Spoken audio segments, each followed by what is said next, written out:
ముద్ర మౌనం మరియు ధూపార్తి. The silence and the censer. చివరగా 7వ ముద్ర విప్పబడినప్పుడు పరలోకంలో మహా నిశ్శబ్దం ఏర్పడుతుంది. సుమారు అరగంటసేపు అక్కడ ఎటువంటి శబ్దం లేదు. రాబోయే 7 బూరల తీర్పు ఎంత భయంకరంగా ఉంటుందో ఆ మౌనమే హెచ్చరిక. 7 దూతలు దేవుని ఎదుట బూరలతో నిలబడతారు. మరొక దూత పరిశుద్ధుల ప్రార్థనలను ఒక బంగారు ధూపార్తిలో తీసుకువస్తాడు. ఆ ధూపార్తిలోని నిప్పును భూమిపై కుమ్మరించగా ఉరుములు, మెరుపులు మరియు భయంకరమైన భూకంపం సంభవిస్తాయి.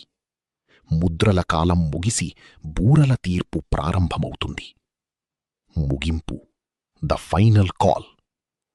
ఈ 7 ముద్రలు కేవలం వినాశనం గురించి మాత్రమే కాదు, ఇవి మానవాళికి ఇవ్వబడిన చివరి పిలుపు. సమయం మించిపోతోంది. ఈ ప్రవచనాలు నెరవేరే కాలం దగ్గరలోనే ఉంది.